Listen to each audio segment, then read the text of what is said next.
మన Varahi sales grand festive celebrations ప్రతి 10,000 రూపాయల కొనుగోలుపై ఒక బంగారు నాణెం ఉచితం. ఈ ఆఫర్ జనవరి 15 వరకు మాత్రమే.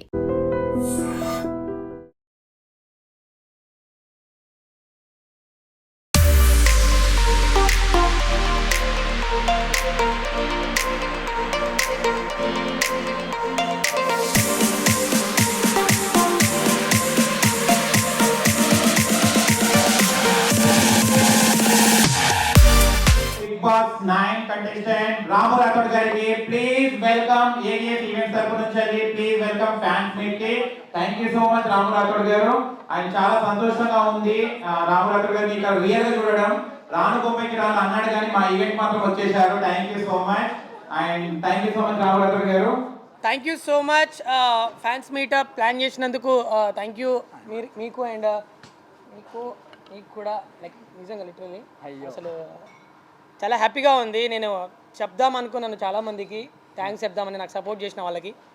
సో ఈ సందర్భంగా నేను మనస్ఫూర్తిగా ప్రతి ఒక్కరికి కూడా నా పాదాభివందనం తెలుసుకుంటున్నాను. ఎందుకంటే లిటరల్లీ మీరు లేకపోతే నేను ఇక్కడి వరకు వచ్చేటోని కాదు, మీరు లేకపోతే ఇక్కడ వరకు వచ్చేటోని కాదు, మా అమ్మ లేకపోతే నేను ఈ భూమి మీదకే వచ్చేటోని కాదు. సో నేను బయటికి రావాల్సి వచ్చింది లిటరలీ మా మమ్మీ కోసం. ఎందుకంటే మెయిన్ చాలామంది డౌట్ అయితే అది ఒకటే, రాము రాథోడ్ వాకౌట్ ఎందుకు చేసిండు బిగ్ బాస్ నుంచి అని చెప్పి. సో చాలామందికి డౌట్లు ఉన్నాయి, వాళ్ళు ఏదైనా స్క్రిప్ట్ చేశారా లేదంటే ఇంకేదో చాలామంది నన్ను అడిగారు. సో నేను వాళ్ళకి ఒక మాటలో సమాధానం చెప్పలేను. Because Bigg Boss is very biggest stage, అది ప్లాట్ఫాము, అది చిన్నది కాదు. సో నేను ప్రతి ఒక్కరికి కూడా నేను చెప్పుకోలేను. నేను ఎక్కడికి వెళ్ళినా కూడా ఒకటే క్వశ్చన్, రాము రాథోడ్ గారు మీరు బిగ్ బాస్ నుంచి ఎందుకు వచ్చారు? ఫస్ట్ నన్ను చూసిన తర్వాత ఒకటే క్వశ్చన్ రేజ్ అవుతుంది అందరికీ, ఎందుకు వచ్చేసారు? బాగున్నారనేది ఎవరు అడగట్లే, లిటరలీ బయటికి ఎందుకు వచ్చారంటున్నారు మెసేజ్లలో ప్రతి దగ్గర. సో నాకైతే నాకు ఆ రోజు లిటరలీ మెంటల్గా నేను ఫిక్స్ అయిపోయి,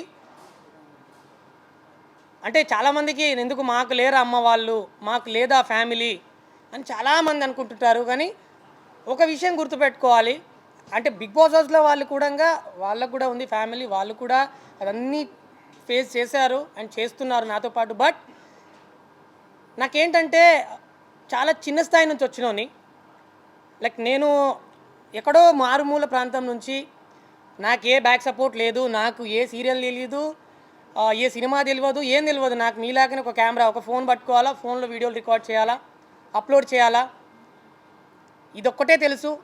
తర్వాత నన్ను నేను ఎలాగైనా తీర్చిదిద్దుకొని నన్ను నేను ప్రూవ్ చేసుకొని బయట నేనేంటి అనేది తెలిపియాలి జనాలకి అని చెప్పేసి నేను సొంతంగా సాంగ్స్ రాసుకోవడము.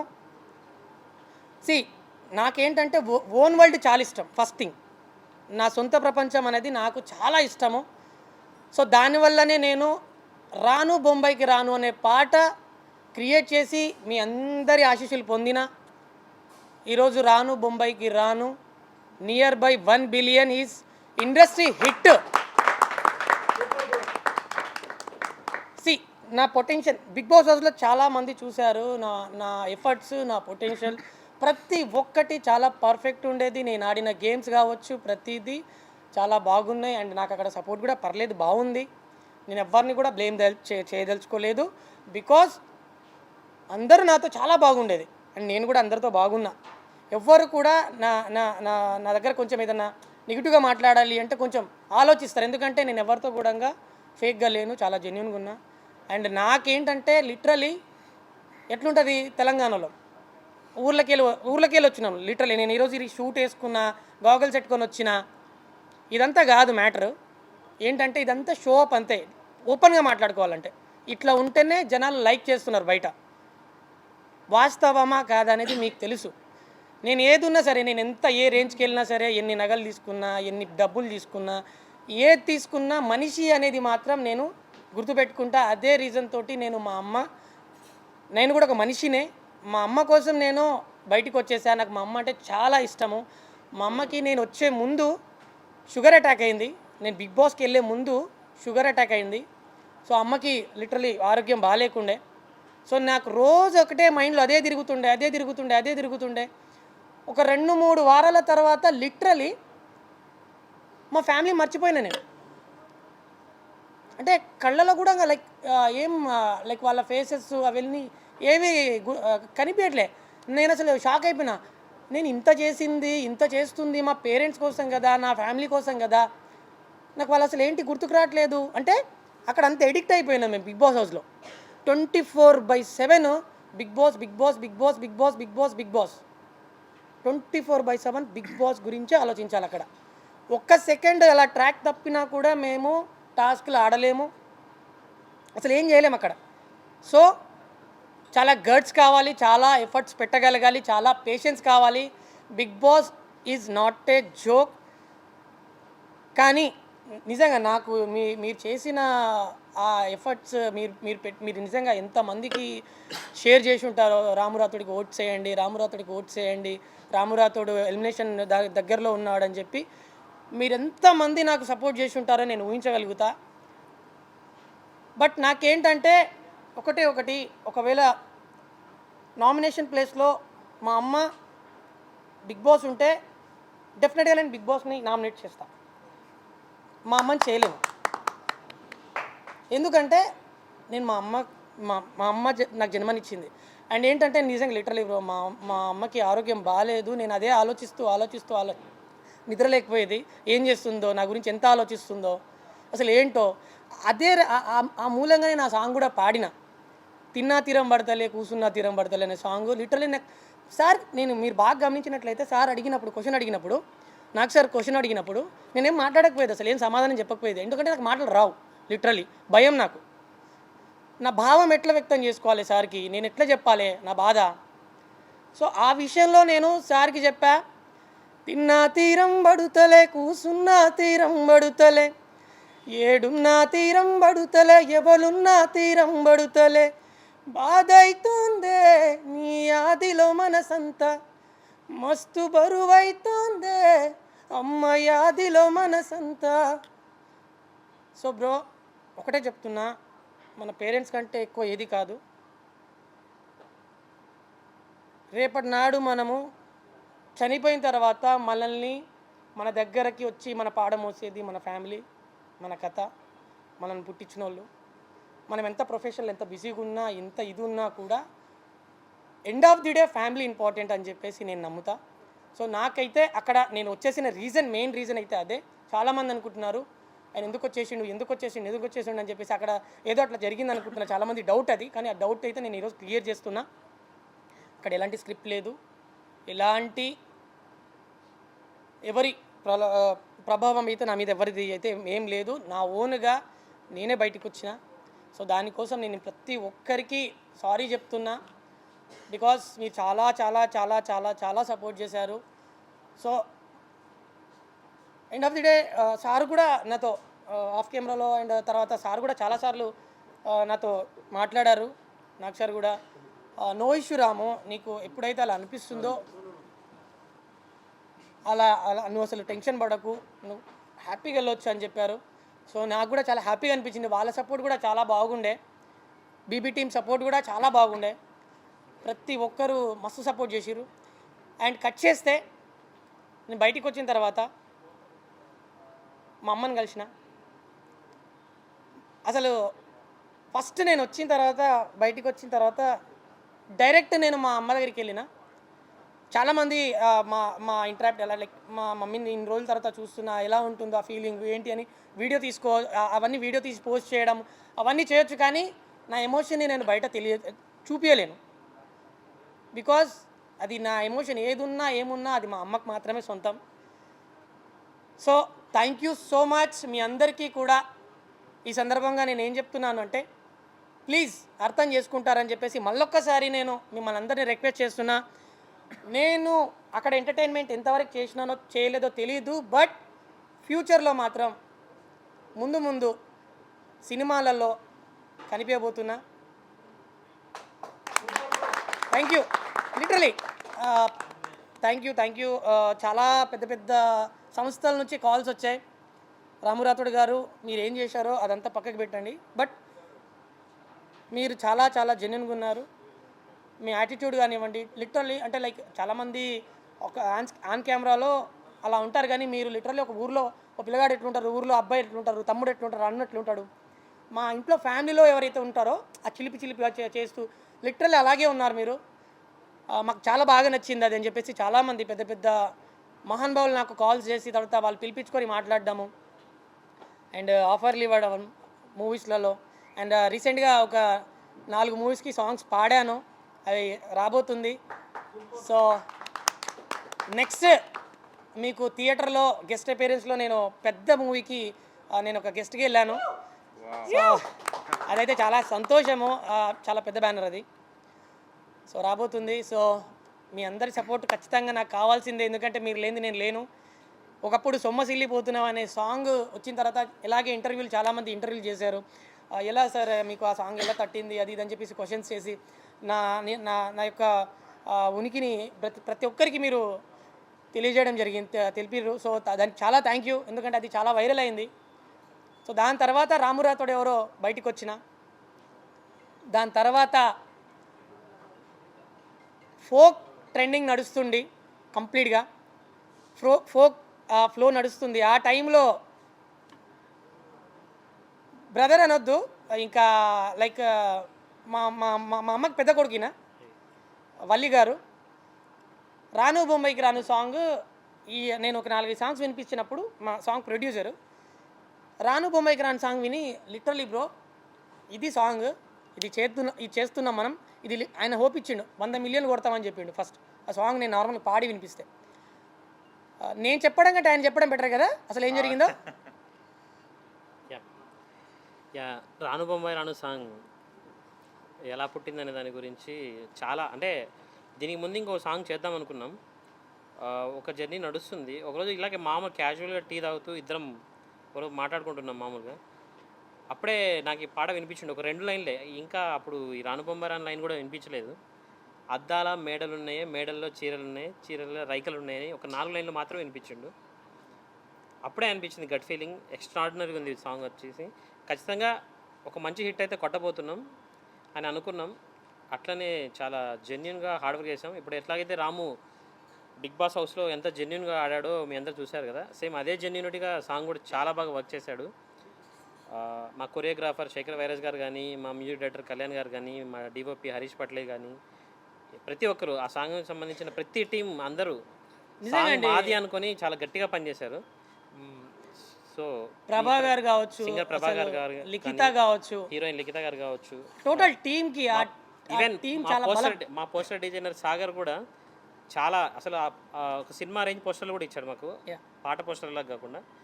సో ఇంత పెద్ద హిట్ ఇచ్చిన ప్రేక్షకులందరికీ మేము జీవితాంతం రుణపడి ఉంటాం. ఒక కింది స్థాయి నుంచి ఒక కళాకారుణ్ణి ఒక సాంగ్తో ఇంత పెద్దది చేసిన ప్రతి ఒక్క ప్రేక్షక దేవుళ్ళకి అందరికీ రాము తరపున, నా తరపున, మా టీం అందరి తరపున శిరస్సు వంచి పాదాభివందనాలండి అందరికీ. సో మేము చెప్పాలనుకున్నదే చెప్పినాం. మీకు ఏదైనా క్వశ్చన్స్ ఉంటే. సూపర్, నేనైతే చూస్తున్నారు కదా చాలా చాలా హ్యాపీగా ఉన్నా. లైక్ లిటరలీ దాన్ని ఏమంటారు, ఆనంద బాష్పాలు అంటారు కదా, అది హ్యాపీ టీయర్స్. ఇంకా అదైతే నాకు డైలీ నేను నా వీడియోస్ అవన్నీ వెళ్తున్నప్పుడు మీరు ఇచ్చే రెస్పాన్స్ అవన్నీ చూసి లిటరలీ నేను అది నాకు లిటరల్ వస్తుంటుంది. అయితే మీరు అన్నారు కదా బయటికి రాగానే ఎవరైనా బాగున్నారని అడగలేదు, నన్ను ఎందుకు వచ్చావన్నారని నేను క్వశ్చన్ వేసాను ఫస్ట్. అండ్ క్వశ్చన్ ఏంటంటే మేము బిగ్ బాస్లో చూసుకున్నట్లయితే చాలా బద్దకస్తులా అనిపించారు. ఒక ఇంటర్వ్యూలో కూడా అమ్మగారు చెప్పారు, నా కొడుకు తిన్న ప్లేట్ కూడా కడగడు, నేనే తీసి పక్కకు పెడతాను, అలాంటిది వాడు ఎట్లుంటాడేమో అని అమ్మగారు కూడా బాధపడడం జరిగింది. అంటే ఆ జర్నీ తర్వాత ఏమైనా చేంజ్ అయిందా మీ లైఫ్ లోపల? చాలా చేంజ్ అయింది, చాలా చేంజ్ అయింది. బికాజ్ నేను అక్కడ వంట వండుతున్నప్పుడు లిటరలీ ఒక 2 hours 2.5 hours లిటరలీ నించోనే ఉండాలి ఒకటే దగ్గర. అంటే ఒక ఆడపిల్ల ప్రతి ఇంట్లో ఆడపిల్ల ఎంత కష్టపడుతుందో డైలీ మార్నింగ్ లేచి నేను అక్కడ ఆ ఎక్స్పీరియన్స్ అవుతుంటే అసలు మా అమ్మ నిజంగా మమ్మల్ని ఇంత కష్టపడి పెంచిందా, మా అక్క నన్ను ఇంత కష్టపడి చూసుకుందా, మా చెల్లి ఇంత కష్టపడి చూసుకుందా, ప్రతి ఒక్కరి ఇంట్లో అమ్మాయిలు ఇంత కష్టపడుతున్నారా అని చెప్పి నాకు అక్కడ ఎక్స్పీరియన్స్ ఉంది బ్రో. లిటరలీ బ్రో నించొని జస్ట్ ఇలా కుక్ చేస్తుంటే ఈ బ్యాక్ పెయిన్ టోటల్గా మనకే ఇట్లుంటే అసలు అమ్మాయిలు ఎలా, అసలు వాళ్ళు ఎలా చేయగలుగుతున్నారు, మా అమ్మ ఎలా లిటరలీ నన్ను బయటికి రప్పించింది ఆ పెయిన్. ఆ పెయిన్ నేను బయటికి రప్పించింది. ఎప్పుడు మా అమ్మని చూడాలా, ఎప్పుడు మా అమ్మని చూడాలా. నెక్స్ట్ క్వశ్చన్ నేను కూడా విలేజ్ నుంచి వచ్చిన అబ్బాయిని అండి. యా ఏంటంటే మనం ఎక్కడైనా ఏదైనా చిన్న గొడవ జరుగుతుందంటే మనకు క్యూరియాసిటీ ఉంటుంది, ఏం జరుగుతుంది చూడాలి చూడాలి తెలుసుకోవాలని చెప్పేసి. మీరు కూడా ఎక్కడైనా ఎవరైనా కన్వర్సేషన్ జరిగితే మధ్యలో వెళ్ళి ఏది వెళ్ళినట్టుగా అలా వెళ్ళి చిన్న చిన్నగా కుందేలు కనుక గంతులు వేసినట్టు వెళ్ళి నిలబడ్డారు. చాలాసార్లు నాగార్జున గారు చాలా నవ్వినారు కూడా దాని మీద. అంటే మనం నిజంగా బయట అదే అంటారా? నేనైతే జెన్యున్గా చెప్తున్నా, నాకు గొడవలతోటి అస్సలు సంబంధం ఉండదు. ఫస్ట్ థింగ్, నాకు గొడవలు అంటే అస్సలు నచ్చదు, పడదు కూడా. ఫస్ట్ థింగ్, నాకు ఏదైనా గొడవ అవుతుందంటే లైక్ అది అంటే లైక్ ఎక్కువ అవుతుంది అంటే అక్కడ నీడ్ గొడవలు. యాక్చువల్లీ బిగ్ బాస్ హౌస్ అనేది ఒకరినొకరు కొంచెం అక్కడ అదంతా జరుగుతుంటుంది కాబట్టి సో అది వాళ్ళకి అది చేస్తుంటారు. కానీ బయట ఏదన్నా అన్నెసరీ గొడవలు జరుగుతున్నాయి, అన్నెసరీగా ఏదన్నా జరుగుతుంది అంటే ఖచ్చితంగా నేను అందులో నా ఇన్వాల్వ్మెంట్ ఖచ్చితంగా ఉంటుంది. ఎందుకంటే నేను చూడలేను వాళ్ళని అలా గొడవలు పడ్డాము, అదంతా చూడలేను. ఒకవేళ తప్పు ఉందంటే ఎందుకన్నా, దేనికోసము, ఏదున్నా ఈరోజు మనం ఇక్కడ ఈ విలేజ్లో గొడవ పడుతున్నాం, కానీ కొంచెం బయటికి వెళ్తే ఒక దగ్గర వాడు నువ్వు గొడవ పడినోడు బయట కనిపిస్తే ఏ బ్రో హాయ్ బ్రో అని చెప్పేసి మనం మళ్ళీ మీట్ అవుతాం. అంటే విలేజ్లో గొడవ పడతాం బద్ధ శత్రులమైనా కానీ బయట ఎక్కడో వేరే లైక్ వేరే స్టేట్స్లో కంట్రీలలో కానీ వాడే కనిపిస్తే తప్పదు, మనం వాడితో మాట్లాడాలి ఫ్యూచర్లో. సో నాకేంటి అంటే నేను ఎండ్ ఆఫ్ ది డే ఒకటే ఆలోచిస్తా, నాకు గొడవలు అసలు పడదు, నేను ఏదున్నా సర్దుకుపోతా. అండ్ నాకు చాలా అడ్జస్ట్ మనస్తత్వం నాది. అండ్ నేను బుద్ధుడిని అయితే ఖచ్చితంగా నేను 100కి 100% ఫాలో అవుతుంటా. ఎందుకంటే నాగ్ సార్ చాలాసార్లు నేను ఇన్స్పైర్ అయినా నాగ్ సార్ని చూసి. చాలా పాజిటివ్ ఉంటాడు. ఒకసారి సండే ఎపిసోడ్లో వచ్చినప్పుడు సార్ ఒక కథ చెప్పిండు బుద్ధుని గురించి. ఇట్లా ఒక విలేజ్కి భిక్షం అడుక్కోవడానికి బుద్ధుడు వెళ్ళినప్పుడు ఒక అమ్మని ఇంట్లో అమ్మ భిక్షాందేయి అని చెప్పి అడిగితే తను వేస్తాను ఆగండి అని చెప్పి తనని దాదాపు ఒక 2-3 గంటలు ఆపుతుంది. వాళ్ళ ఇంట్లో ఒక పిల్లాడు పాల కోసం ఏడుస్తుంటాడంట. సో అదంతా జరుగుతున్నప్పుడు ఆమెకి చిరాకు వచ్చి ఎందుకు ఆగట్లేదు, ఏంటి నువ్వు ఆఫ్టర్ ఆల్ ఒక ఇది కదా, ఎందుకు అట్లా ఇది అని చెప్పేసి చాలా సందర్భంలో ఆయనని తిడుతుందన్నమాట. తిట్టినప్పుడు ఆయన నవ్వుతూ ఆమె తిట్లనన్నీ రిసీవ్ చేసుకుంటూ వింటూ ఉంటాడు. కట్ చేస్తే ఈవిడ last end of the day ఆయన నవ్వుకుంటూ వెళ్తున్నప్పుడు అడుగుతుంది ఒక క్వశ్చన్, ఎందుకు మీరు ఇంత తిడుతున్నా కూడా రియాక్ట్ అవ్వట్లేదు, ఏంటి అసలు మీరు మనిషేనా అది ఇది అన్నట్టుగా మీరు ఇక్కడే ఉన్నారు కదా అని చెప్పి అడిగినప్పుడు ఆయన ఒకటే సమాధానం చెప్తాడు, మీరు తిట్టిన తిట్లన్నీ నేను రిసీవ్ చేసుకోలేదు, నా చెవుల వరకు రాలేదు. ఎందుకంటే మీరు ఏవి తిట్టినా ఏం చేసినా ఎండ్ ఆఫ్ ది డే నాకు భిక్షాటన నేను చేసినప్పుడు నాకు భిక్షం అయితే దొరికింది, నువ్వు తిట్టారో ఏం చేసి అమ్మ కూడా తిడుతుంది. సో ఆ విధంగా నేను ఎక్కువ గొడవలు ఎంకరేజ్ చేయను. నాకు అసలు గొడవలు అంటే నిజంగా లిటరలీ నాకు నచ్చదు. సో నేను అక్కడ అది నేర్చుకున్న బిగ్ బాస్ హౌస్లో. అన్నెసెసరీ గొడవలు నాకు నచ్చదు. సో అన్నెసెసరీగా గొడవలు ఎక్కడ పెట్టుకోలేదు. ఏదండి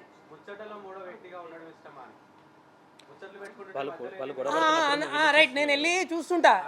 అది దానికి మీరు అక్కడ నా ఎక్స్ప్రెషన్ చూస్తే లిటరలీ నా ఎక్స్ప్రెషన్లో ఒకటి మీరు అక్కడ గమనించవచ్చు. ఎందుకు, ఏం అవసరము, నా ఎక్స్ప్రెషన్ నేను అక్కడ లిటరలీ ఇప్పుడు వాళ్ళు అక్కడ ఇద్దరు ఎవరో గొడవ పడుతున్నారు, నేను ఎందుకు, ఇక్కడ అవసరం లేదు కదా గొడవ, దేనికోసం గొడవ పడుతున్నట్టు ఇప్పుడు మీరు. యా యా అవును, హట్ అయ్యారు లిటరల్లీ. అంటే లైక్ నాకేంటంటే నా అనుకున్న వాళ్ళు లైక్ నా మైండ్ సెట్కి దగ్గరలో ఉన్న వాళ్ళు ఆయన కొంచెం జెన్యున్గా ఉన్నాడు బీబీ హౌస్లో. సో నాకేమనిపించింది అంటే నాకు చాలా సపోర్టెడ్గా ఉండే బిగ్ బాస్ హౌస్లో. సో తను అలా ఉండకుండా జనాల దృష్టిలో తను ఒక బెస్ట్ పర్సన్గానే బయటికి వెళ్ళాలి, బెస్ట్ పర్సన్గానే రావాలి. సో తన రూట్ చేంజ్ చేయాలి ఎలాగని చెప్పేసి నేను చెప్పా. ఒక 4-5 సార్లు చాలాసార్లు చెప్పా, అయినా వినలేదు తను. చాలాసార్లు చెప్పిన సందర్భాలు ఉన్నాయి. బ్రో మీరు ఇక్కడ ఈ కెప్టెన్ అయినప్పుడు మీరు ఇది వినలేదు, ఈ మ్యాటర్ నేను చాలాసార్లు చెప్పిన, అయినా కూడా మీరు పట్టించుకోలేదు, ఎందుకు అలా చేస్తున్నారు, అది కరెక్ట్ కాదని చెప్పేసి నేను 4-5 సార్లు చెప్పా. సో తను దాన్ని నెగ్లెక్ట్ చేసిండు. సో దాని తర్వాత నాకు అది కరెక్ట్ అనిపించలే. సో ఈ పాయింట్ మీద నేను ఖచ్చితంగా నిన్ను నామినేట్ చేయొచ్చు, చెప్పలేమని చెప్పించి కూడా చాలా సందర్భాల్లో చెప్పిన. తర్వాత నీ ఇష్టం బ్రో అని చెప్పిండు. సో దాని వైజ్గానే నేను నామినేట్ చేస్తున్నా అని చెప్పి నామినేట్ చేసిన. దాన్ని చాలా బాధపడ్డాడు. సో నేను కూడా దాని తర్వాత చాలా బాధపడ్డా. సో లిటరల్లీ నేను తనుజక్కకి రిక్వెస్ట్ చేశా, అక్క ఇది పరిస్థితి, నేను తనని సేవ్ చేయాలనుకుంటున్నా, నేనే నామినేట్ చేసిన, కానీ నా వల్ల తను చాలా సఫర్ అవుతున్నాడు, చాలా బాధపడుతున్నాడు, ఎందుకంటే బయట ఓటింగ్ లేదని చెప్పేసి నాతో బాధపడుతున్నాడు. సో ప్లీజ్ చూడండి అది ఇది అని చెప్పేసి నేను రిక్వెస్ట్ చేస్తే కట్ చేస్తే లిటరలీ నేను అనుకున్నది ఒకటి, తను సేవ్ అవుతాడు ఖచ్చితంగా అని, అదే జరిగింది. సో నేను అప్పుడు చాలా హ్యాపీగా ఫీల్ అయినా. యా చాలాసార్లు కలిసాం. లైక్ ఇలాంటి పబ్కి ఒకసారి వెళ్ళాం. యా నలుగురం. హాయ్ అండి. యా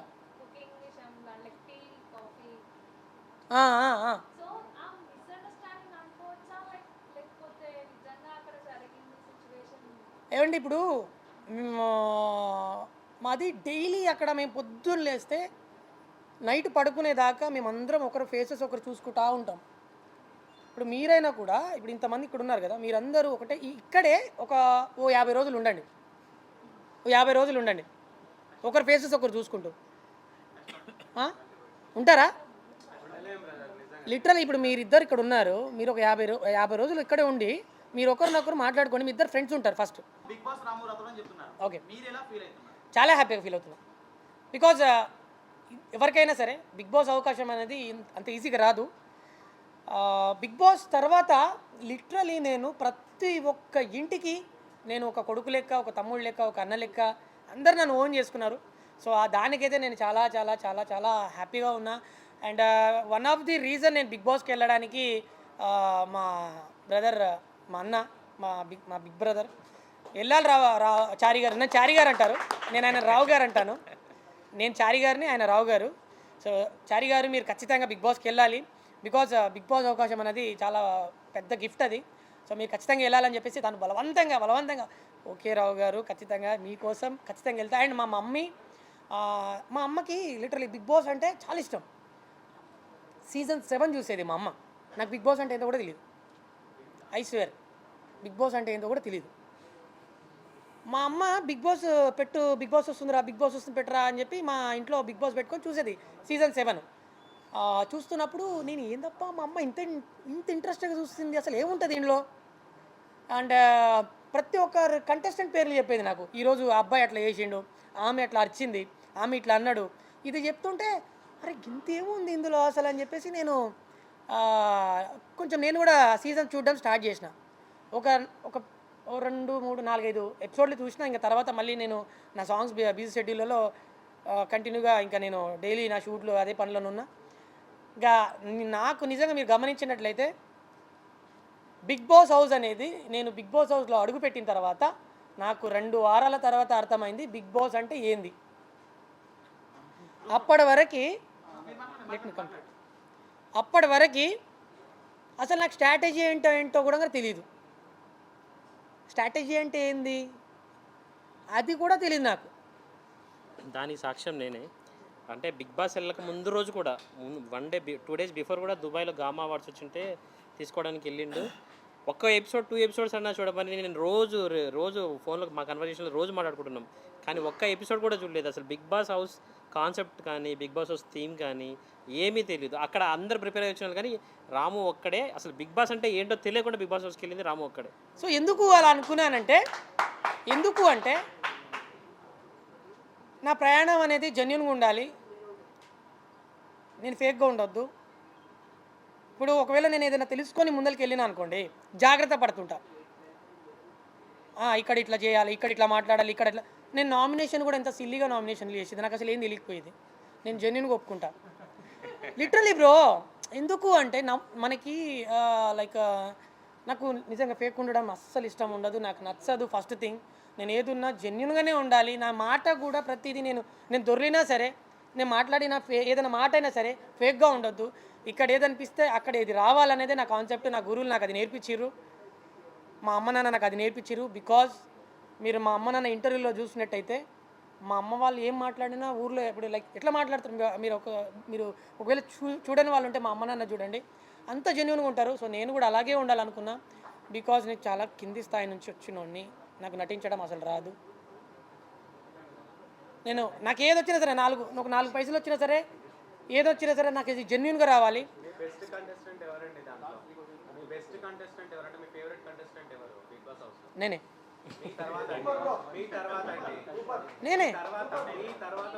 నా తర్వాత అనేది ఇంక ఉండదు. నా తర్వాత అనేది ఉండదు. ఎవరు నచ్చలేదు అందులో? నాకంటూ వీళ్ళు నాకు ఒక ఫ్యామిలీ లాగా ఏర్పడిపోయినారు, నా బ్రదర్ నా సిస్టర్ అన్నట్టుగా ఏం అనిపించలేదు ఎవరు చూస్తే? బ్రదర్ అండ్ లైక్ ఆ బాండింగ్ ఉంది. కంటెస్టెంట్ పక్కకు పెడితే బాండింగ్ ఉంది. బాండింగ్ వేరే, కంటెస్టెంట్స్ ఎవరు అనేది వేరే. బాండింగ్లో నాకు లైక్ భరణి అన్న కావచ్చు, స్టార్టింగ్ నుంచి ఫుల్ సపోర్ట్. భరణి అన్న, తనూజ్ అక్క. And for more videos, Please subscribe to iDream. Please subscribe to iDream. Please subscribe iDream. And please subscribe to iDream. For more videos, subscribe to iDream. please like, share and subscribe to the channel. Congratulations, iDream. Subscribe to iDream. Subscribe to iDream. So subscribe to iDream Media. iDream ki iDream team andarki huge congratulations. Please subscribe iDream Media. Please subscribe to iDream. Subscribe iDream. Please subscribe to iDream.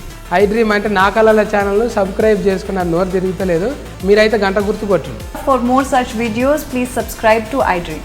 Subscribe to iDream. Please subscribe to iDream. Please subscribe iDream Media. Please do subscribe to iDream. Please subscribe to iDream Media. For best entertainment and information, please subscribe iDream. And don't forget to subscribe to iDream.